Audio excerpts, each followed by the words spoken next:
کل زمانے پر مسلم بادشاہت آپ کی۔ الحمد لله نحمده ونستعينه ونستغفره ونؤمن به ونتوكل عليه ونعوذ بالله من شرور أنفسنا ومن سيئات أعمالنا من يهده الله فلا مضل له ومن يضلل فلا هادي له ونشهد أن لا إله إلا الله وحده لا شريك له ونشهد أن سيدنا وسندنا وحبيبنا وشفيعنا ومولانا محمدا عبده ورسوله صلى الله تبارك وتعالى عليه وعلى آله وأصحابه وأزواجه وذرياته وبارك وسلم تسليما كثيرا أما بعد فأعوذ بالله من الشيطان الرجيم بسم الله الرحمن الرحيم ما كان محمد أبا أحد من رجالكم ولكن رسول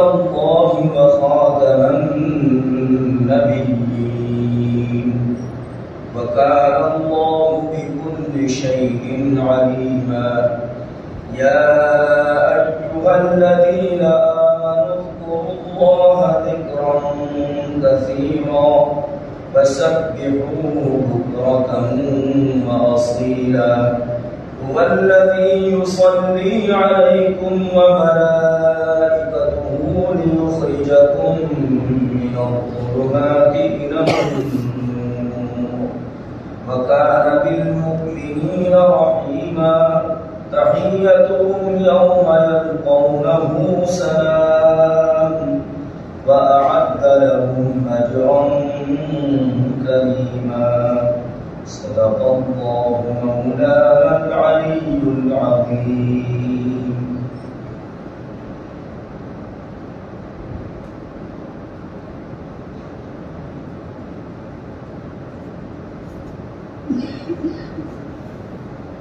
بار بار یہ بات بتلائی گئی کہ اس سورت میں سورہ احزاب میں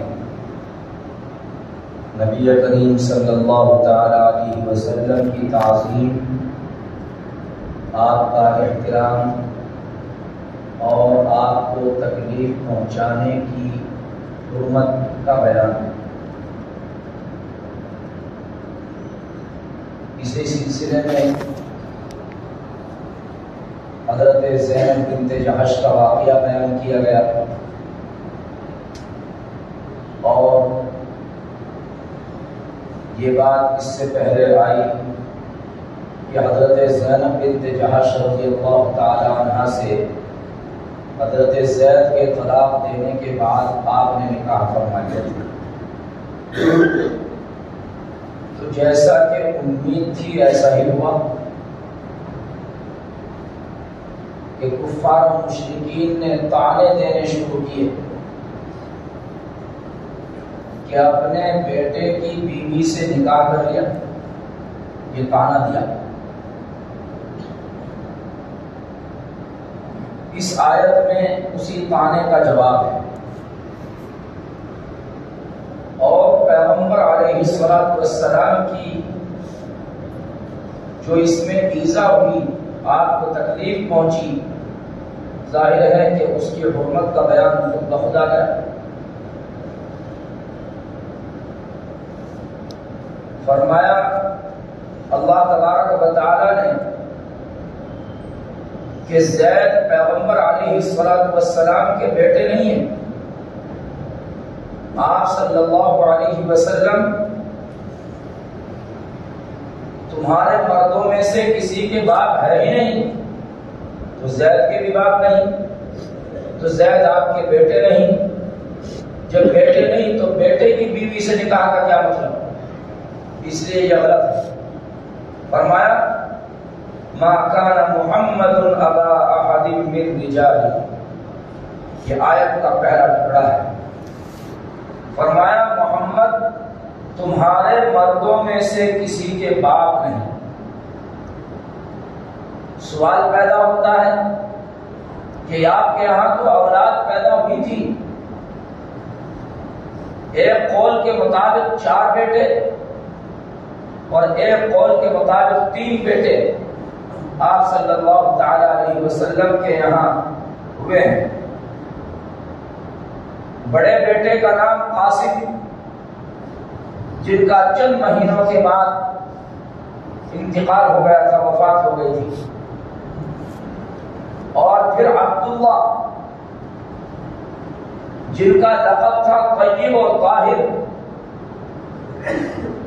2 بیٹے حضرت خدیجہ رضی اللہ تعالی عنہ سے، اور ایک قول کے مطابق طیب اور طاہر دونوں الگ الگ بیٹے، تو حضرت خدیجہ سے 3 بیٹے، اور چوتھے بیٹے حضرت ماریہ قبطیہ رضی اللہ تعالی عنہ کے بطن سے پیدا ہوئے حضرت ابراہیم۔ تو ایک قول کے مطابق 4 بیٹے اور ایک کے مطابق 3 بیٹے آپ کے یہاں پیدا ہوئے۔ لیکن جس وقت یہ بات کہی جا رہی ہے کہ محمد تمہارے مردوں میں سے کسی کے باپ نہیں، لہذا بیٹے ہونے کا سوال ہی نہیں، اور بیٹے کی بیوی سے نکاح کرنے کا بھی کوئی مطلب نہیں۔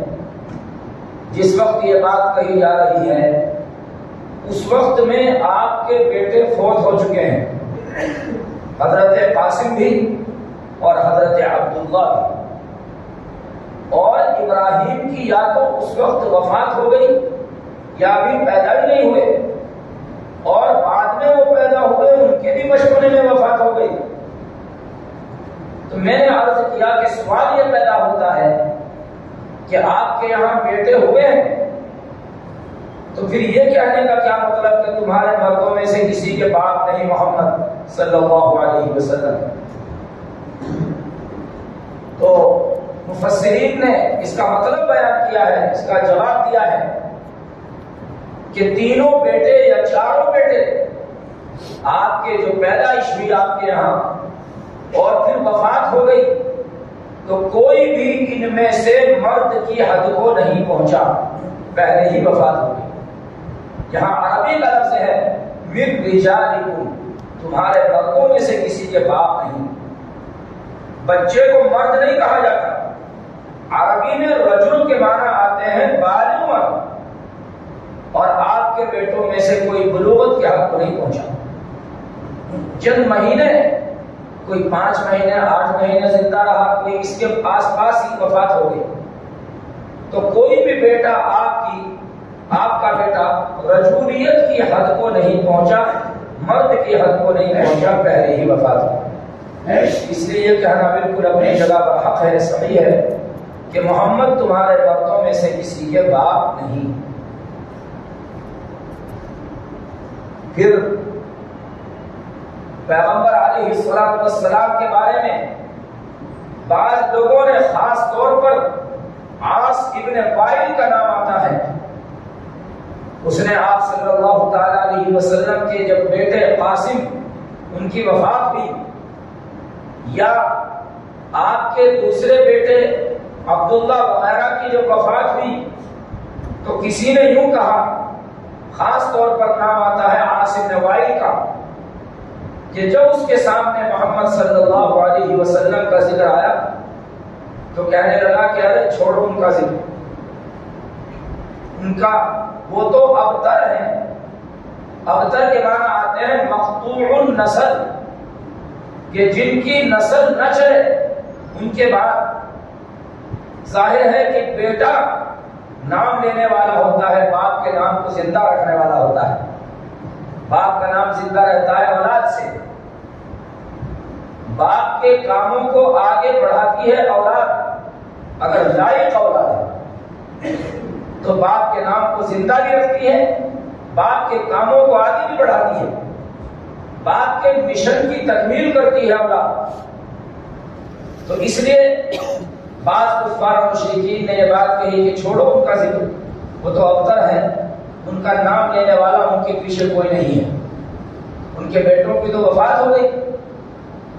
تو اللہ تبارک و تعالی نے اگلے ٹکڑے میں اس کا جواب دیا ہے، فرمایا وَلَٰكِن رَسُولَ اللَّهِ، لیکن اللہ کے رسول ہیں، اور اللہ کا رسول اپنی امت کا روحانی باپ ہوتا ہے۔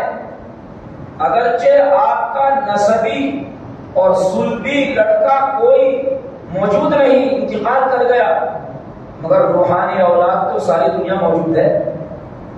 اس لیے آپ کے نام کو زندہ رکھنے والی، آپ کے مشن کو آگے بڑھانے والی آپ کی امت موجود ہے، وَلَٰكِن رَسُولَ اللَّهِ۔ اس لیے اس شخص کا بھی جواب ہو گیا جس نے یہ کہا کہ چھوڑو ان کا ذکر، ان کا نام لینے والا کوئی نہیں، یہ تو ابتر ہے، مقطوع النسل ہے۔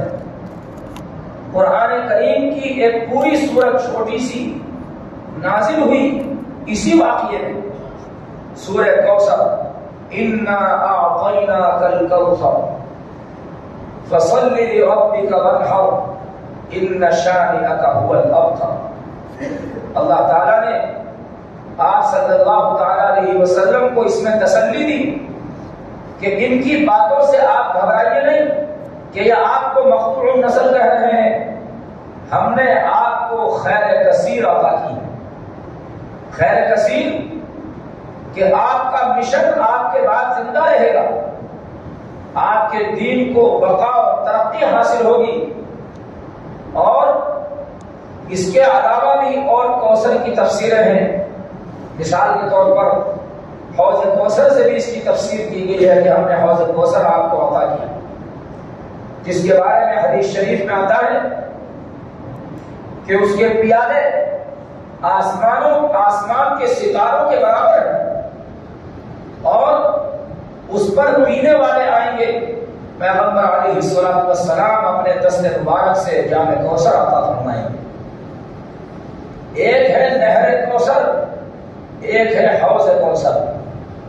نہر کوثر الگ ہے، جنت سے اس میں سے پرنالے آتے ہیں اور وہ حوض کوثر میں گرتے ہیں، اور حوض کوثر سے آپ جام بھر بھر کے امتیوں کو پلائیں۔ تو یہ حوض کوثر سے بھی تفسیر کی ہے کوثر کی، اور خیر کثیر سے بھی کی ہے۔ خیر کثیر میں یہ بھی ہے کہ آپ کے دین کی ترقی اور بقا۔ اور تیسری تفسیر ایک اور کی گئی ہے کہ اللہ تبارک و تعالیٰ قیامت کے دن آپ کو مقام محمود یعنی شفاعت کبریٰ کا مقام عطا کرے گا کہ سب کے سب انبیاء کرام علیہ الصلوۃ والسلام لوگ جن کے پاس جائیں گے سفارش کے لیے، حساب و کتاب کی شروعات کے لیے، تو سب عذر کر دیں گے۔ جب نبی کریم علیہ الصلوۃ والسلام کے پاس حاضر ہوں گے، آپ کہیں گے انا لہا، ہاں میں کروں گا سفارش، اور آپ سفارش فرمائیں گے اور آپ کی شفاعت سے حساب و کتاب شروع ہوگا۔ تو یہ ہے شفاعت کبریٰ، اور اس کو کہا جاتا ہے مقام محمود۔ اس کے مقابلے میں ہے شفاعت صغریٰ، آپ اپنے امتیوں کو جنت سے نکالنے کے لیے سفارش فرمائیں گے، وہ اس کے مقابلے میں شفاعت صغریٰ ہے۔ یہ بھی ایک تفسیر دی گئی ہے۔ اس کے بعد اللہ نے ارشاد فرمایا ہم نے جو آپ کو خیر کثیر عطا کی تو آپ کو اس کا شکرانہ ادا کرنا چاہیے کہ ہم نے اتنی بڑی خیر آپ کو عطا کر دی، اور اس خیر کثیر میں ساری چیزیں ہیں، اس لیے اس کا شکرانہ آپ ادا کریں۔ اور اس کا شکرانہ کیا ہے؟ فَصَلِّ لِرَبِّكَ وَانْحَرْ، اپنے رب کے لیے آپ نماز پڑھیے اور قربانی کیجیے۔ اس کے بعد آگے ارشاد فرمایا، پھر آپ کو تسلی دی، فرمایا ان شانئک هو الابتر، بے شک آپ کا دشمن جو یوں کہہ رہا ہے کہ محمد مقطوع النسل ہے، ان کے بعد ان کا نام لینے والا کوئی نہیں، ان کا ذکر چھوڑو، یہ جو آپ کا دشمن یہ کہہ رہا ہے یہی مقطوع النسل ہے۔ ان شانئک هو الابتر، اللہ نے فرمایا اس کا نام لینے والا اس کے پیچھے کوئی نہیں۔ آج قرآن کریم کی تفسیر ہوتی ہے آیت کی تو برائی سے اس کا تذکرہ آ جاتا ہے، ورنہ کوئی اس کا نام نہیں لیتا۔ اور محمد صلی اللہ تعالی علیہ وسلم، اللہ اکبر، ساری دنیا میں آپ کا نام گونج رہا ہے، ساری دنیا میں، اور کتنے اعتبارات سے آپ کا، کتنے طریقوں سے نام گونج رہا ہے آپ کا۔ سب سے پہلے آپ اذان کو لے لیجیے۔ اذان اللہ تعالیٰ کے نام کے ساتھ آپ کا نام ہے، اشہد ان لا الہ الا اللہ، اور اس کے بعد اشہد ان محمد رسول اللہ۔ اور ساری دنیا میں اللہ تبارک و تعالیٰ نے دنیا کو اس طرح بسایا ہے، اس انداز سے بسایا ہے، یہ بھی ایک اللہ تعالیٰ کی قدرت کا کرشمہ ہے۔ لوگ تو یہ سمجھتے ہیں کتنی حکمتیں اور کتنے جو ہے وہ مصلحتیں نکل کر آئیں گی اس چیز میں جو اللہ تبارک و تعالیٰ نے دنیا کو بسایا۔ ایک چیز اس میں یہ ہے کہ اللہ تبارک و تعالیٰ نے ملکوں کو، آبادیوں کو جو رکھا ہے اور زمین پر جو بسایا ہے، اس انداز سے بسایا ہے کہ کہیں نہ کہیں دنیا میں 24 گھنٹے ہر وقت اذان ہوتی رہتی ہے۔ کوئی وقت ایسا خالی نہیں جاتا جس میں اذان نہیں ہوتی۔ اس وقت میں یہاں پر ظہر کی اذان ہوئی تھی تھوڑی دیر پہلے، جیسے ہی لا الہ الا اللہ کہا گیا کہیں اور اذان شروع ہو گئی، پھر کسی اور ملک میں اذان شروع ہو گئی، پھر کسی اور جگہ اذان شروع ہو گئی۔ اس طرح سے اللہ تبارک و تعالیٰ نے آبادیاں رکھی ہیں زمین کے اوپر کہ اللہ کا نام بلند ہوتا رہتا ہے، اور اللہ کے نام کے ساتھ اللہ کے رسول کا نام بھی لیا جاتا رہتا ہے۔ تو یہ ہے کہ آپ کا نام اللہ کے نام کے ساتھ بلند ہو رہا ہے، اور اللہ تبارک و تعالیٰ کے نام کے ساتھ آپ کا نام محبت سے لوگ لے رہے ہیں۔ اس کے علاوہ روزانہ کتنے لوگ کلمہ پڑھتے ہیں اور کلمے کے ساتھ محمد رسول اللہ بھی کہتے ہیں۔ کتنے لوگ، لاکھوں کروڑوں لوگ روزانہ کلمہ طیبہ کتنی مرتبہ پڑھتے ہیں، اور آپ کا نام اللہ کے نام کے ساتھ وہاں بھی لیا جاتا ہے۔ تیسرے، دنیا کے اندر کتنے مسلمان غیر مسلم شعراء نے آپ کی شان میں نعتیں بنائی ہیں، اور آئے دن یہ سلسلہ ہر روز نعتیں نئی تیار ہوتی ہیں۔ میں کہا کرتا ہوں کہ شعراء نے اتنی تو حمد بھی نہیں کہی، اللہ کی تعریف میں بھی اشعار نہیں کہے جتنے پیغمبر علیہ الصلوۃ والسلام کی شان میں اشعار کہے۔ ہر روز نئی نعتیں وجود میں آتی ہیں اور لوگ ان کو پڑھتے ہیں، اور آپ کی تعریفیں ہو رہی، آپ کا نام محبت سے لیا جا رہا ہے، آپ کے اوصاف کا تذکرہ ہو رہا ہے، آپ کی صفات کا تذکرہ کیا جا رہا ہے، اور پیغمبر علیہ الصلوۃ والسلام کا نام بلند ہو رہا ہے۔ تو فرمایا اللہ تبارک و تعالیٰ نے وَلَٰكِن رَسُولَ اللَّهِ، لیکن اللہ کے رسول ہیں، یعنی آپ کا نام لینے والے آپ کے پیچھے بہت ہوں گے۔ ساری روحانی اولاد آپ کے مشن کو آگے بڑھائے گی، اور آپ کا نام لے گی، اور آپ کا نام لیتی رہے گی جب تک جان سورج ہے۔ پیغمبر علیہ الصلوۃ والسلام کا نام محبت سے اسی طرح لیا جاتا رہے گا۔ اور مسلمان شعراء نے، میں نے بتایا بھی، غیر مسلم شعراء کی ایک بڑی تعداد ہے جنہوں نے نبی کریم علیہ الصلوۃ والسلام کی شان میں نعتیں کہی ہیں، اور پہلے نہیں اب بھی موجود ہیں، اب بھی موجود ہیں۔ غیر مسلم ایسے بہت سے شعراء ہیں کہ جنہوں نے نبی کریم علیہ الصلوۃ والسلام کی شان میں جو اشعار کہتے ہیں، نعتیں پڑھتے ہیں، اور وہ محبت کے ساتھ آپ کا نام لیتے ہیں۔ بہرحال تو وَلَٰكِن رَسُولَ اللَّهِ فرمایا۔ اس کے بعد تیسری بات ارشاد فرمائی وَخَاتَمَ النَّبِيِّينَ، اور ایسا نہیں ہے کہ آپ کا نام لیے جانے کے بعد ایک زمانے تک پھر بند ہو جائے، جیسے دوسرے انبیاء کرام علیہ الصلوۃ والسلام ایک زمانے تک ان کی امت رہی، اس کے بعد دوسرا پیغمبر آ گئے، پہلے پیغمبر جو ہے وہ دنیا سے چلے گئے، تشریف لے گئے، تو دوسرے پیغمبر آ گئے تو ان کی امت ہو گئی، اس کے بعد وہ دنیا سے تشریف لے گئے تیسری امت آ گئی اور تیسرے نبی آ گئے اور ان کی امت ہو گئی. اسی طرح بہت سے پیغمبر الگ الگ علاقوں کے لیے، اکثر پیغمبر ایسے ہوئے جو الگ الگ علاقوں کے لیے، تو ان کی امت بھی محدود رہی، ان کی امت عام نہیں رہی ساری دنیا میں. پیغمبر علیہ السلام ایسے ہیں کہ جو آخری نبی ہیں، آپ کے بعد کوئی نبی آنے والا نہیں، لہذا قیامت تک آپ کا ہی نام لیا جاتا رہے، آپ کا ہی کلمہ پڑھا جاتا رہے گا، آپ کی ہی امت قیامت تک رہے گی، تو آپ کا نام قیامت تک بند رہے گا. وخاتم النبیین، تیسرا لفظ ارشاد فرمایا کہ ایک متعین زمانے تک آپ کا نام لیا جاتا رہے، پھر اس کے بعد بند ہو جائے، دوسرے پیغمبر کا نام آ جائے. نہیں، ایسا نہیں ہوگا. قیامت تک آپ کا ہی نام زندہ رہے گا، قیامت تک آپ کی ہی امت رہے گی، قیامت تک آپ کا نام اور آپ کے اوصاف اور آپ کی صفات اور آپ کی جو ہے وہ اوصاف کا تذکرہ ہوتا رہے. وخاتم النبیین، اور آپ نبیوں کے ختم پر ہیں، تمام نبیوں میں آخری ہیں. خاتم النبیین، اس میں دو قراءتیں ہیں، دو طریقے سے اس کو پڑھا گیا ہے. یہ ایک علمی بحث ہے، علمی بات ہے. خاتم النبیین، خاتم النبیین، دونوں کے معنی ایک ہے. تا پر زبر، تاکہ نیچے سے خاتم النبیین. ہماری جو قراءت ہے، ہم جو پڑھتے ہیں امام حفص کی قراءت، اس میں خاتم النبیین ہے. 7 قراءتوں پر قرآن نازل ہوا ہے، 7 حروف پر. حدیث شریف ہے، مشہور ہے 7 قراءتیں.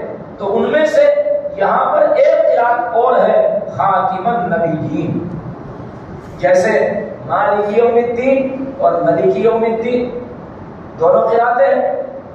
جیسے وَأَرْجُلَكُمْ إِلَى الْكَعْبَيْنِ وَأَرْجُلِكُمْ إِلَى الْكَعْبَيْنِ دونوں قراءتیں ہیں. اسی طرح سے یہاں بھی 2 قراءتیں ہیں، خاتم النبیین اور خاتم النبیین، اور دونوں کے معنی ایک ہے. بعض حضرات نے ترجمہ کیا ہے نبیوں کی مہر، اور نبیوں کی مہر ہے، لیکن مہر کا مطلب بھی یہی ہے. مہر کا کیا مطلب؟ سیل، جس کو کہا جاتا ہے سیل لگا دی گئی، مہر لگا دی گئی. خط کے اوپر خط لکھتے ہیں آپ، اور خط کے بعد مہر لگا دی جاتی ہے. مہر کا کیا مطلب ہوتا ہے؟ مہر کا مطلب یہ ہوتا ہے، ایک مطلب تو یہ ہوتا ہے مہر کا کہ یہ چیز قابل اعتبار ہے، تاکہ لوگ اس کا اعتبار کریں. جب مہر لگ گئی تو اعتبار کریں لوگ کہ صاحب یہ چیز اوریجنل ہے، یہ ڈپلیکیٹ نہیں ہے، یہ اوریجنل ہے، بالکل خالص، اس میں کوئی ڈپلیکیٹ ہونے کا شبہ نہیں ہے جب مہر لگ گئی. لیکن مہر کا ایک مقصد اور ہوتا ہے. مہر کا ایک مقصد ہوتا ہے باہر کی چیز اندر نہ جا سکے اور اندر کی چیز باہر نہ آ سکے. خط لکھ دیا، خط کے بعد مہر لگا دی، کیا مطلب؟ اب کوئی اس میں مضمون میں اضافہ کرنا چاہے اضافہ نہیں کر سکتا، اور اگر کم کرنا چاہے تو کم بھی نہیں کر سکتا. مہر لگ گئی ہو تو. چنانچہ اگر کوئی مہر کے بعد کسی جملے کا اضافہ کرنا چاہتا ہے تو اضافہ کرنے کے بعد اس کے اخیر میں دستخط کرتا ہے.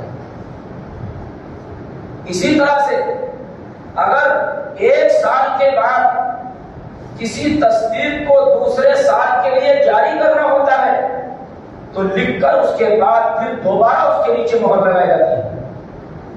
تو جہاں اس کا مطلب یہ ہے کہ قابل اعتبار ہے، وہاں اس کا مہر کا مطلب یہ بھی ہوتا ہے کہ کوئی مضمون میں اضافہ کرنا چاہے اضافہ نہیں ہو سکتا، کوئی کم کرنا چاہے تو کم بھی نہیں ہو سکتا. کسی لفظ کو نکالے گا تو نکالے گا کیسے؟ اب تو لکھ دیا. اسی طرح سے کمرے کے اوپر تالا لگا کر سیل لگا دی جاتی ہے. کیا مطلب؟ باہر کی چیز اندر نہیں جا سکتی، اندر کی چیز باہر نہیں جا سکتی. کسی تھیلے میں ڈاکیا خطوط ڈال کر اور اس کو باندھ کر اوپر سیل لگا دیتا ہے. کیا مطلب؟ کوئی خط اگر باہر نکلنا چاہے نکل نہیں سکتا، کوئی اندر سے باہر سے خط اندر ڈالنا چاہے اب ڈال بھی نہیں سکتا، تو سیل لگے.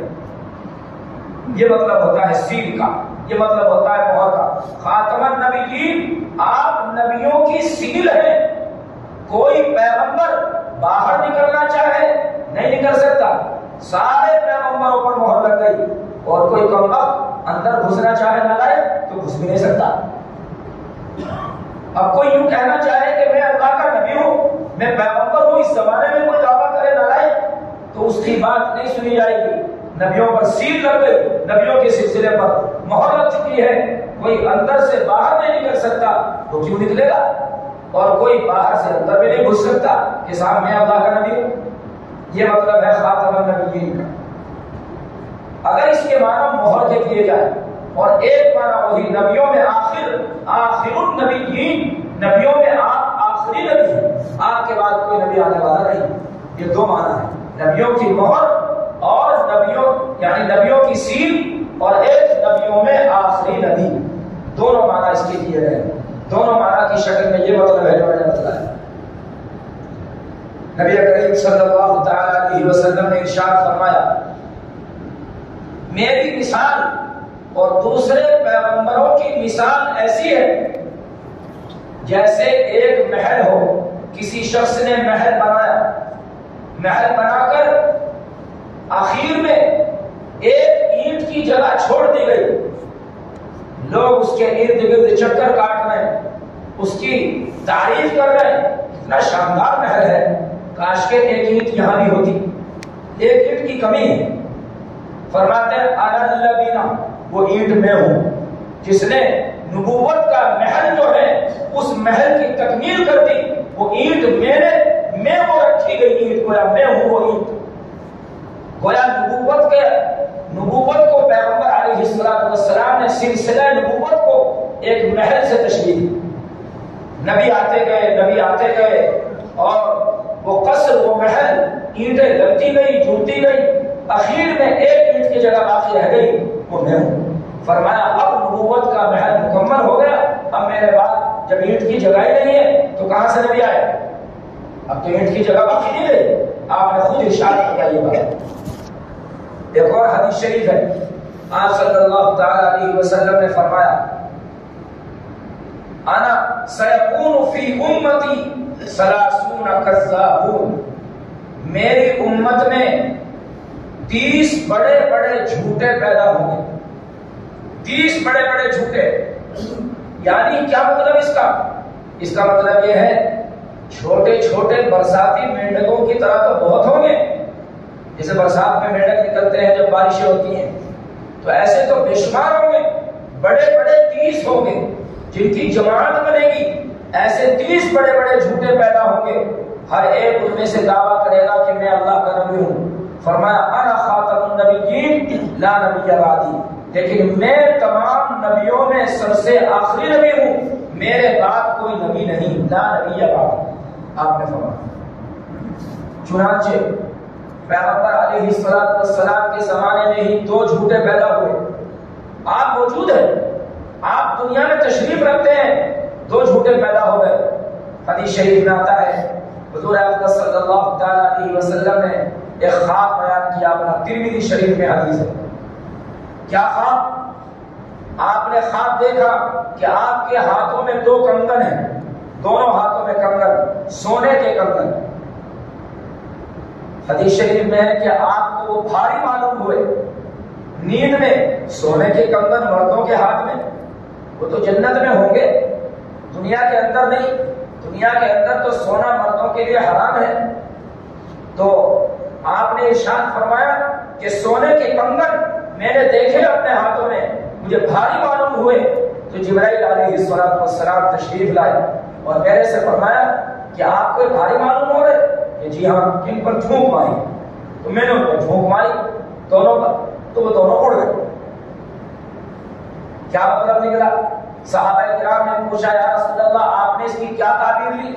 فرمایا 2 جھوٹے نبوت کا دعویٰ کرنے والے، ایک صاحب الیمامہ، ایک صاحب الیمن، ایک یمامہ کا ذمہ دار یعنی مسیلمہ کذاب، اور ایک اسود عنسی جو یمن میں پیدا ہوا، اور نبی کریم علیہ السلام نے اسود عنسی کو قتل کرنے کے لیے اپنے ایک صحابی فیروز دیلمی رضی اللہ تعالیٰ عنہ کو خود بھیجا، جاؤ اس کو قتل کر کے آؤ۔ اور وہ قتل کرنے کے لیے تشریف لے گئے، اس کو قتل کیا موقع لگا کر کے، اور قتل کر کے واپس تشریف لائے۔ لیکن نبی کریم علیہ السلام کی وفات ہو چکی تھی۔ آپ کی دنیا سے تشریف لے جانے کے بعد، وفات کے بعد وہ مدینہ منورہ واپس پہنچے، لیکن وحی کے ذریعے سے آپ کو معلوم ہو گیا تھا کہ ان کو قتل کر دیا گیا۔ چنانچہ آپ نے ان کے لیے کامیابی کی بشارت سنائی، فرمایا فاز فیروز، فیروز کامیاب ہو۔ یہ تو اسود عنسی کا حال ہوا۔ مسیلمہ کذاب کا حال کیا ہوا؟ حضرت ابوبکر صدیق رضی اللہ تعالیٰ نے خلیفہ بننے کے بعد سب سے پہلا لشکر جو بھیجا ہے تو وہ حضرت خالد ابن الولید رضی اللہ تعالیٰ کی سرکردگی میں یہ یمامہ بھیجا مسیلمہ کذاب سے جنگ کرنے۔ مسیلمہ کذاب نے 40,000 کا لشکر اپنے ارد گرد جمع کر لیا تھا۔ اتنا بڑا لشکر، 40,000 اس کے ماننے والے ہو چکے تھے جو اس کو نبی مانتے تھے۔ اتنا بڑا لشکر جو ہے تیار کر لیا تھا اس نے۔ نبی کریم علیہ السلام کے پاس بھی وہ آیا تھا ایک مرتبہ، اور آپ سے بات چیت کی اس نے کہا کہ میں آپ کو نبی مان لوں گا مگر اپنے بعد مجھے خلافت کے لیے وصیت کر جائے آپ کہ میں آپ کے بعد خلیفہ بنوں گا۔ پیغمبر علیہ السلام کے ہاتھ میں پیلو کی ایک چھڑی تھی، آپ نے فرمایا یہ پیلو کی چھڑی بھی مانگے گا نا اللہ کے حکم کے بغیر یہ بھی نہیں دوں گا۔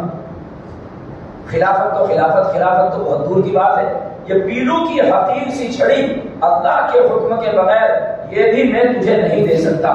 اور اس کے بعد فرمایا ان الارض للہ یورثها من یشاء من عبادہ، زمین اللہ کی ہے جس کو چاہے گا اللہ دے دے گا میرے بعد۔ چنانچہ ابوبکر صدیق رضی اللہ تعالیٰ عنہ کو اللہ نے عطا فرمائی۔ بہرحال تو مسیلمہ کذاب نے نبی کریم علیہ السلام سے مطالبہ کیا تھا، لیکن آپ نے اس کو قتل کرنے کے لیے آدمی نہیں بھیجا، بلکہ ابوبکر صدیق رضی اللہ تعالیٰ عنہ نے اس کے خلاف جنگ کرنے کے لیے حضرت خالد بن الولید رضی اللہ تعالیٰ عنہ کو بھیجا۔ جنگ ہوئی اور وحشی نے جس نے غزوہ احد میں کافر ہونے کی حالت میں پیغمبر علیہ السلام کے چچا حضرت حمزہ رضی اللہ تعالیٰ عنہ کو شہید کیا تھا، اسی وحشی نے رضی اللہ تعالیٰ عنہ مسلمان ہو گئے تھے بعد میں، صاحب یمامہ یعنی مسیلمہ کذاب کو بھی قتل کیا۔ اور وہ یوں کہا کرتے تھے میں نے حضور کے چچا کو قتل کیا، اس کے کفارے میں نے مسیلمہ کذاب کو بھی جہنم رسید کیا، اس کو بھی قتل کیا۔ تو کہا کرتے تھے کہ مجھے امید ہے کہ آپ کے چچا کو میں نے قتل کیا، اس کا بدلہ یہ ہو جائے کہ میں نے اللہ کے نبی کو تکلیف دینے والے ایک شخص مسیلمہ کذاب کو بھی جہنم رسید کیا ہے، قتل کیا۔ اور ان سے کوئی کہا کرتا تھا کہ تم نے حضور کے چچا کو قتل کیا، تو کہتے تھے کہ ہاں، اور مسیلمہ کذاب کو قتل کیا، ساتھ میں بولتے تھے، یعنی یہ بتانے کے لیے کہ میں نے اس کا کفارہ میری طرف سے ادا ہو گیا جو میں نے مسیلمہ کذاب کو قتل کیا۔ بہرحال مسیلمہ کذاب اس نے بھی نبی کریم علیہ السلام کے زمانے میں نبوت کا دعویٰ کیا۔ ہمارے استاد فرمایا کرتے تھے حضرت مفتی سعید احمد صاحب پالنپوری رحمۃ اللہ علیہ کہ سونے کے کنگن دکھائے گئے اور پھونک مارنے سے اڑ گئے، کیا مطلب؟ فرمایا کرتے تھے اس کا مطلب یہ ہے کہ باطل فرقے اور باطل جماعتیں جتنی بھی وجود میں آتی ہیں اور بڑھتی ہیں، ترقی کرتی ہیں، مال کی بنیاد پر ترقی کرتی ہیں۔ اس میں اشارہ ہے اس بات کی طرف، سونے کے کنگن دکھانے کہ مال کی بنیاد پر ترقی کرتی ہے، حق ہونے کی بنیاد پر نہیں۔ اور جو پھونک مارنے سے اڑ گئے، اس کا مطلب یہ ہے کہ بہت زیادہ محنت کی ضرورت نہیں، اس کے تعاقب اور اس کو ختم کرنے کے لیے ذرا اس کے پیچھے چلو تو صحیح، تھوڑی سی محنت تمہاری کافی ہے، وہ اپنی موت مر جائے، لیکن محنت ضروری ہے۔ پھونک تو ماری آپ نے، پتا چلا کہ پھونک مارنا اور محنت کرنا ضروری ہے، تھوڑی سی محنت کارآمد ہو جائے گی اور انشاءاللہ تعالی لوگ اس کی گمراہی سے محفوظ رہیں۔ بہرحال یہ نبی کریم علیہ السلام نے خواب دیکھا، اس کے بعد بہت سارے نبی پیدا ہوئے، بڑے بڑے جھوٹے بہت سارے آئے. ہم جس کا نام اپنے زمانے میں سنتے ہیں وہ ہے مرزا غلام احمد قادیانی. وہ ہمارے زمانے میں تو نہیں مگر ہمارے زمانے میں اس کے ماننے والے موجود ہیں اور جن کو خلیفہ وہ کہتے ہیں وہ بھی موجود ہے. ان کا 5واں خلیفہ اس وقت میں لندن میں رہتا ہے، وہ موجود ہے مرزا مسرور کے نام سے. تو مرزا غلام احمد قادیانی 1839 میں یا 1840 میں پیدا ہوا. اس نے خود کہا ہے کہ سکھوں کے آخری دور میں سن 1839 میں یا سن 1840 میں میری پیدائش ہوئی. وہ خود لکھتا ہے.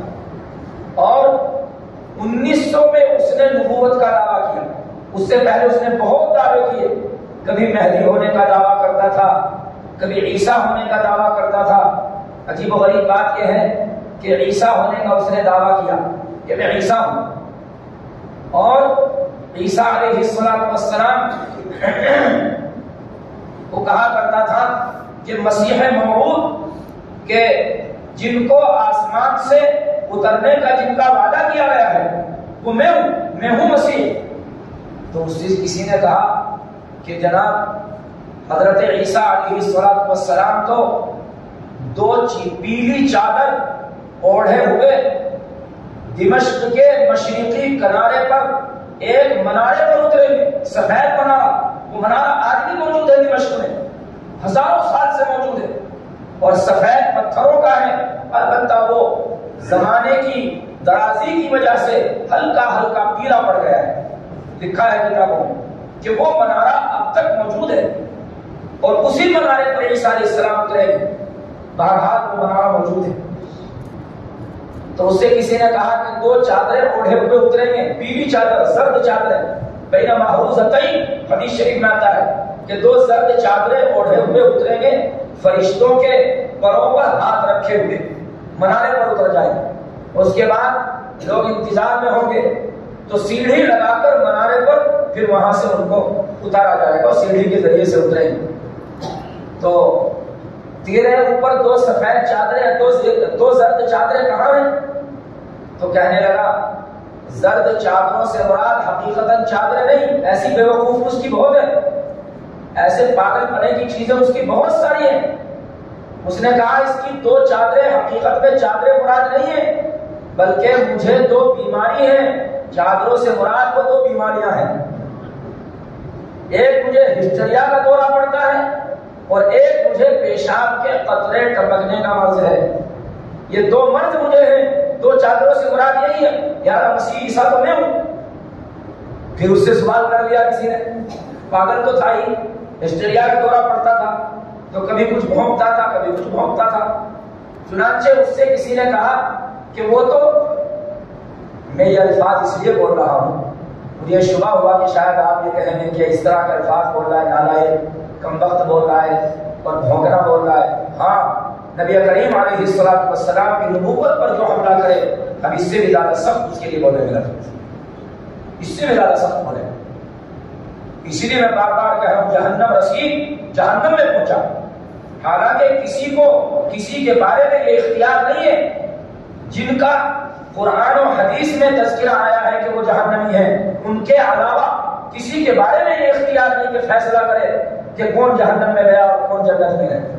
کسی مسلمان کے بارے میں ہم نہیں کہہ سکتے یقینی طور سے وہ جنت میں گیا. کسی کافر کے بارے میں ہم نہیں کہہ سکتے یقینی طور سے وہ جہنم میں گیا. ہو سکتا ہے مرتے وقت کلمہ نصیب ہو گیا، اس لیے ہم یقینی طور سے فیصلہ نہیں لگا سکتے. لیکن اس کمبخت کے بارے میں یقینی طور سے ہم فیصلہ کر سکتے وہ جہنم میں گیا. اس لیے میں بار بار کہہ رہا ہوں کہ وہ بھونکتا تھا، بولتا نہیں تھا. اس طرح کی خباثتیں اور گندگیاں زبان سے بولتا رہتا تھا. تو اس سے کسی نے کہا کہ وہ تو سفید منارے پہ اتریں گے تو تم منارے پہ کہاں اترا ہے؟ تو اس نے قادیان میں ایک منارہ تعمیر کروایا. یعنی پیدا پہلے ہو گیا، منارہ بعد میں تعمیر ہو رہا ہے. کسی نے وہ ایک لطیفہ، میں تو لطیفے وغیرہ تقریر میں اپنی سناتا نہیں، لیکن اس پر مجھے ایک لطیفہ یاد آ گیا. ایک شخص بیت الخلا میں گیا لوٹا لے کر. اب تو ٹنکیاں لگ گئی تو لوٹا لے کے جاتے تھے لوگ. تو لوٹا لے کے بیت الخلا میں گیا پانی لے کر. بیت الخلا میں جب استنجا کرنا شروع کیا دیکھا تو لوٹا ٹپک رہا ہے. اب سوچا کہ اتنا استنجا کروں گا تو لوٹا تو پانی ختم ہو جائے گا, تو طہارت پہلے حاصل کر لی, استنجا بعد میں ہو رہا ہے. طہارت پہلے حاصل کر لوں, پانی استعمال پہلے کر لوں, استنجا بعد میں کر لوں گا. وہی کام اس نالائق کا ہے کہ منارہ بعد میں تعمیر ہو رہا ہے, اتر کے جناب پہلے, اور کہا کہ دیکھو منارہ موجود ہے, عیسیٰ علیہ السلام اس پر اتریں گے, میں ہی تو عیسیٰ ہوں, یہ منارہ موجود ہے. تو ایسی ایسی بے وقوفیاں اس کی بہت ہے. اس نے بہت ساری باتیں ہیں, کہاں تک آپ کو سناؤں. اس کا بیٹا ہے مرزا بشیر احمد ایم اے تھا, ایم اے کے نام سے مشہور ہے, اس کے نام کے ساتھ یہی لگتا ہے, مرزا بشیر احمد ایم اے. تو اس نے کتاب لکھی ہے سیرت المہدی کے نام سے, 2 جلدوں میں نے دیکھی ہے, میرے پاس موجود ہے سیرت المہدی. تو اس سیرت المہدی میں اس نے اپنے باپ کے حالات ذکر کیے ہیں اور اپنی ماں کے واسطے سے واقعات ذکر کرتا ہے. بیان کیا مجھ سے والدہ صاحبہ نے, یہ کہہ کر پھر واقعہ بیان کرتا ہے. تو کہتا ہے کہ بیان کیا مجھ سے والدہ صاحبہ نے کہ حضرت صاحب یعنی مرزا غلام احمد قادیانی لعنت اللہ علیہ, اس پر اللہ کی لعنت ہو 1000 مرتبہ. تو مرزا غلام احمد قادیانی کے بارے میں کہتا ہے کہ بیان کیا مجھ سے والدہ صاحبہ نے کہ حضرت صاحب کو گڑ کھانے کا شوق تھا اور پیشاب کا بھی عارضہ تھا. تو کرتے کی 2 جیب ہوتی تھی, ایک جیب میں گڑ رکھتا تھا, ایک جیب میں ڈھیلے رکھتا تھا پیشاب کے لیے. تو کبھی کبھی ڈھیلا نکال کر کھانا شروع کر دیا کرتے تھے حضرت صاحب. میں بتایا کرتی تھی کہ آپ تو مٹی کا ڈھیلا کھا رہے ہیں, تب پتا چلتا تھا کم وقت کو کہ تو گڑ کھا رہا ہے یا مٹی کا ڈھیلا کھا رہا ہے. اسے پتہ ہی نہیں چلتا تھا, اور یہ نبوت کا دعویٰ کر رہا ہے, اسے یہ تمیز نہیں ہے کہ تو گڑ کھا رہا ہے میٹھا یا تو مٹی کا ڈھیلا کھا رہا ہے. ایسے ہی بیان کیا مجھ سے والدہ صاحبہ نے, حضرت صاحب لنگی پہنا کرتے تھے اور بے سری لنگی ہوتی تھی, سلی ہوئی نہیں, بے سری. تو ایک کنارا راستے میں زمین کے اوپر نیچے لٹک جاتا تھا, ایک اوپر ہو جاتا تھا. تو میں بتایا کرتی تھی کہ کنارے تو برابر کر لو, یہ تو کنارے اوپر نیچے ہو گئے, ایک نیچے لٹک رہا ہے اور ایک اوپر پڑا ہے. تو تب اس کو برابر کیا کرتے تھے, اس کو پتہ ہی نہیں چلتا تھا کہ تو کیا کر رہا ہے. بیان کیا مجھ سے والدہ صاحبہ نے, میں بتانا چاہتا ہوں صرف ایسا نالائق, ایسا بے وقوف قسم کا آدمی کہ وہ ایک آنکھ سے کانا تھا, ہسٹریا کا دورہ پڑتا تھا, پیشاب کے قطرے کا مرض تھا اس کو, اور یہ نبوت کا دعویٰ کر رہا ہے. نبی اپنے زمانے کا سب سے حسین, سب سے خوبصورت, طاقتور, کامل و مکمل آورا والا ہوتا ہے. ایک عزم بھی, ایک ذرا سی انگلی بھی کٹی ہوئی نہیں ہو سکتی پیغمبر کی. پیغمبر اس سے بری ہوتا ہے. کوئی پیغمبر ایسا آپ کو نہیں ملے گا کہ کسی پیغمبر کی انگلی بھی کٹی ہوئی, اور وہ ایک آنکھ سے غائب, ایک آنکھ کی کانا تھا مرزا غلام احمد قادیانی. تو اپنی سیرت کی میں اصل بات یہ بیان کرنا چاہتا ہوں. ہمارا عقیدہ ہے خاتم النبیین قرآن کریم کی روشنی میں, یہ بات بڑی اہم ہے. میں بات جو بیان کر رہا تھا اس کو کروں گا بیان, چند باتیں اور مجھے بیان کرنی ہے, لیکن ایک بات میں اور بیچ میں یاد آ گئی, اس کو کہنا چاہتا ہوں ورنہ بھول جاؤں گا. جو اہم بات ہے اس سے زیادہ اہم ہے, وہ یہ ہے خاتم النبیین کے معنی ہے نبیوں میں سب سے آخری. یہ ہمارا عقیدہ ہے کہ پیغمبر علیہ السلام آخری نبی ہیں. لہذا نبی کریم علیہ السلام کے بعد کوئی کتنا بھی شعبدے باز جادوگر دنیا میں آئے اور وہ نبوت کا دعویٰ کرے, ہم آنکھ بند کر کے ہیں جھوٹا, بالکل جھوٹا ہے 100%. اس لیے کہ قرآن کریم میں آیا ہے آپ آخری نبی ہیں, آپ کے بعد کوئی نبی آنے والا نہیں. امام ابو حنیفہ, اب ایک واقعہ اس کی روشنی میں, امام ابو حنیفہ رحمۃ اللہ علیہ کے پاس ایک شخص آیا. حضرت ایک سوال کرنا چاہتا ہوں. کرو سوال. فرمایا ایک شخص نے نبوت کا دعویٰ کیا کہ میں نبی ہوں, دوسرے چند لوگوں نے اس سے کہا اگر تو نبی ہے تو معجزہ دکھا. تو کیا حکم ہے؟ امام ابو حنیفہ رحمۃ اللہ علیہ نے فرمایا دونوں کافر ہو گئے. جس نے نبوت کا دعویٰ کیا وہ بھی کافر، جس نے کہا اگر تو نبوت کا دعویٰ کر رہا ہے تو معجزہ دکھلا وہ بھی کافر. سوال کیا حضرت انہوں نے تو اسے نبی مانا نہیں، کافر کیوں؟ فرمایا اس کا مطلب یہ ہے کہ وہ پیغمبر علیہ السلام کے بعد معجزہ مان رہا ہے نا. اگر تو نبی ہے تو معجزہ دکھا. اس کا مطلب حضور صلی اللہ علیہ وسلم کے بعد نبوت جاری ہونا ممکن ہے، یہ وہ مان رہے ہیں اور یہ کفر ہے. اس لیے عقیدہ ہی ہے کہ نبی کریم علیہ السلام کے بعد کوئی نبی آ ہی نہیں سکتا، آپ آخری نبی. یہ ہمارا عقیدہ ہے. تو یہ اہم بات تھی، اس لیے میں نے اس کو بیان کیا. میں بیان کر رہا تھا اس کی سیرت کہ ایک طرف تو دلائل ہے قرآن و حدیث کے، ایک طرف پیغمبر علیہ السلام کے اقوال ہیں، قرآن کریم کی آیتیں ہیں، ہمارا عقیدہ ہے، اور ایک طرف اس کی سیرت ہے. میں بتانا چاہتا ہوں کیا اس کی سیرت اس قابل ہے کہ وہ کوئی شریف آدمی ہو چاہے جائے کہ نبی تو بہت بڑا ہوتا ہے، شریف اور مہذب آدمی بھی وہ نہیں ہو سکتا. کیوں؟ اس وجہ سے کہ اتنا جھوٹ بولتا تھا بے حد و حساب. زندگی میں کتنی مرتبہ گالیاں بہت دیتا تھا. تو شریف آدمی کہیں گالی دیتا ہے؟ شریف آدمی کہیں جھوٹ بولتا ہے؟ تو اس کا بیٹا کہتا ہے کہ بیان کیا مجھ سے والدہ صاحبہ نے کہ حضرت صاحب کبھی نیچے کا بٹن اوپر لگا لیا کرتے تھے، کبھی اوپر کا بٹن نیچے. میں بتایا کرتی تھی کہ بٹن تو ٹھیک کر لو، تو وہ ٹھیک کیا کرتے تھے. یہ سب اس کی سیرت المہدی میں موجود ہے، اپنی طرف سے نہیں سنا رہا ہوں، لکھا ہے اس کے بیٹے نے باقاعدہ، اور اپنی والدہ صاحبہ کے حوالے سے ذکر کرتا ہے. وہ کہا کرتا تھا اپنی زندگی میں کہ حیضے کی موت لعنتی موت ہے. کیا کہتا تھا؟ حیضے کی موت، یعنی اگر الٹی دست آ جائے تو اس کو حیضے کی موت کہا جاتا ہے، حیضہ. تو کہا کرتا تھا کہ اگر کسی کو حیضے میں موت آ جائے تو وہ لعنتی موت ہے، اچھی موت نہیں، خراب موت ہے. مگر اللہ تعالیٰ کی شان، خود کی موت حیضے میں آئی، خود کی موت آئی حیضے میں آئی، تو لعنتی موت اس کو ملی ہے، لعنتی موت. استنجا کرتا چارپائی، اس کو دست لگے ہوئے ہیں، الٹی لگی ہوئی ہے، چارپائی پر لیٹا ہوا ہے، اتنی ہمت نہیں ہے کہ بیت الخلا میں جائے، تو چارپائی کے پاس ہی 2 اینٹیں رکھ دی ہیں بیوی نے کہ یہاں پر بیٹھ کر استنجا کر دیا. چنانچہ اترتا تھا بار بار، وہاں پر بیٹھ کر استنجا کرتا تھا. استنجا وہیں پر بیٹھے ہوئے اسی استنجے میں گر کر مر گیا، اسی استنجے میں گر کر مر گیا اپنے ہی. تو ایک شریف آدمی بھی نہیں ہو سکتا، ایک مہذب آدمی بھی نہیں ہو سکتا چاہے جائے کہ وہ نبوت کا دعویٰ کرے. اور آپ کو اس کے علاوہ میں کیا کیا سناؤں اس کی باتیں، آپ سنیں گے تو حیرت کریں گے. ایسا شخص اور نبوت کا دعویٰ کر رہا ہے. میں آپ کو سنا ہی دوں زبان پر آنے کا. بدکاری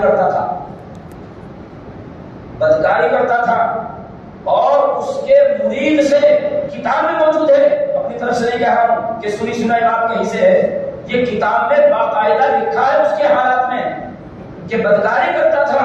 اور اس کے مرید سے کسی نے سوال کیا ارے حضرت صاحب تو بدکاری کرتے ہیں تو ایسا کیوں ہے، نبی ہو کر بدکاری؟ تو اس کے مرید نے کہا کہ وہ نبی ہیں، جو بھی کرے سب صحیح ہے. یہ لکھا ہے کتابوں. اللہ اکبر. آپ اندازہ تو لگائیے. میں نے بہت حالات اس کے پڑھے ہیں، مجھے یاد ہے، بہت ساری چیزیں یاد ہیں اس کے بارے میں، اس لیے میں نے چند باتیں آپ کو سنائی ہیں. ایسی خبیث گندی حرکتوں سے اس کی کتابیں بھری پڑی. آپ اگر پڑھیں گے تو آنکھوں پر آپ کہ اس کتاب کو لے جاؤ، اس کو ہم نہیں پڑھتے. ایسی خبیث حرکتیں، اس کی زندگی کے واقعات میں آپ کے سامنے بیان نہیں کر سکتا ہوں، شرم کی بات ہے. کیسے بیان؟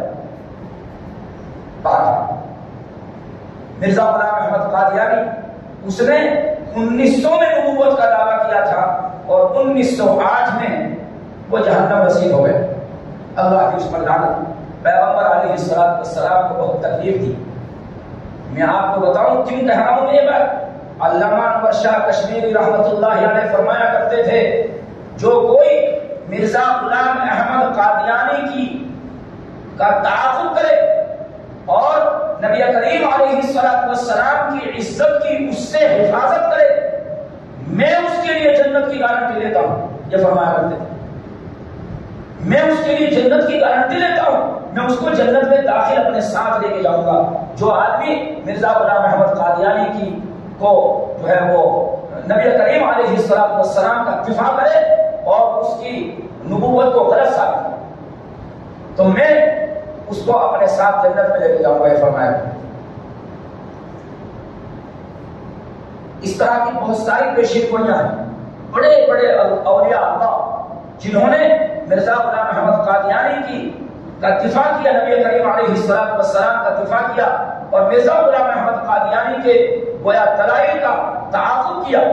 بہت سارے بزرگان دین ہیں کہ نبی کریم علیہ السلام نے باقاعدہ ان کے لوگوں کو بشارتیں نظر آئی کہ آپ کھڑے ہیں استقبال، کہا جا رہے ہیں کہ وہ فلاں آ رہا ہے، میری عزت کی حفاظت کرنے والا اور مرزا غلام احمد قادیانی کا تعاقب کرنے والا اس کے استقبال میں کھڑا۔ پتہ چلا کہ اسی وقت میں ان کی وفات ہوئی۔ اس طرح کے بہت سارے واقعات، بہت سارے۔ تو حضرت شاہ صاحب رحمۃ اللہ علیہ فرمایا کرتے تھے، علامہ انور شاہ کشمیری رحمۃ اللہ علیہ، اللہ تبارک و تعالیٰ صحیح عقیدے کے ساتھ، ایمان کے ساتھ ہم کو زندہ رکھے اور ایمان کے ساتھ اٹھائے۔ یہ دعا بھی میں کیوں کر رہا ہوں، یہ بھی خواہ نہیں، وقت بہت زیادہ ہو گیا، لیکن یہ بات بیان کرتا چلوں ایک چھوٹی سی۔ یہ دعا کرنی ضروری ہے۔ مرزا غلام احمد قادیانی نے 1900 میں جب نبوت کا دعویٰ کیا تو سب سے پہلے اس کے ہاتھ پر بیعت کرنے والا ایک بڑا عالم تھا، ایک بڑا حکیم تھا، حکیم نور الدین بھیروی، جو سری نگر کشمیر میں رہتا تھا، وہاں سرکاری حکیم تھا۔ مرزا غلام احمد قادیانی کے ہاتھ پر لوگوں نے تقاضا کیا ہم آپ کے ہاتھ پر بیعت کرنا چاہتے ہیں، اس نے بیعت نہیں کی۔ اس نے کہا کہ نہیں، پہلے حکیم صاحب آئیں گے، پہلے وہ بیعت کریں گے، اس کے بعد دوسرے لوگ بیعت کریں گے۔ چنانچہ اس کے انتظار میں رکا رہا اور جب حکیم نور الدین بھیروی جو اس کا پہلا خلیفہ بھی بنا ہے، اس کے دنیا سے جانے کے بعد، جہنم میں جانے کے بعد، تو اس نے سب سے پہلے بیعت کی ہے۔ جو بڑا عالم تھا تو گمراہی و ہدایت اللہ کے قبضے میں ہے، بڑے بڑے عالم بھی گمراہ ہو جاتے ہیں۔ اسی لیے اللہ نے دعا بتائی، ربنا لا تزغ قلوبنا بعد إذ هديتنا وهب لنا من لدنك رحمة إنك أنت الوهاب۔ اے اللہ، آپ نے جو ہمیں ہدایت عطا فرمائی، اب ہمیں گمراہی سے بچائیں۔ اس لیے دعا کرتے رہیے، کچھ پتہ نہیں ہے۔ آپ خطبے میں ہر جمعے کو سنتے ہیں، من يهده الله فلا مضل له ومن يضلله فلا هادي له۔ جس کو اللہ ہدایت دے کوئی گمراہ نہیں کر سکتا، اور جس کو اللہ گمراہ کرے کوئی ہدایت نہیں دے سکتا۔ اس لیے اللہ آپ نے ایمان کے ساتھ اس وقت موجود ہیں، بس مرتے دم تک ایمان سلامت رکھیے اور ایمان کے ساتھ اللہ ہمیں اٹھائیے دنیا سے۔ اللہ تبارک و تعالیٰ سے ہمیشہ یہ دعا کرتے رہیں، اللہ تعالیٰ ہم سب کو کہنے سننے سے زیادہ عمل کی توفیق عطا فرمائے اور ایمان کے ساتھ ہمیں زندہ رکھے اور ایمان کے ساتھ اٹھائے۔ آخری ٹکڑا ہے وَكَانَ اللَّهُ بِكُلِّ شَيْءٍ عَلِيمًا، اور ہے اللہ سب چیزوں کو جاننے والا۔ وآخر دعوانا الحمدللہ۔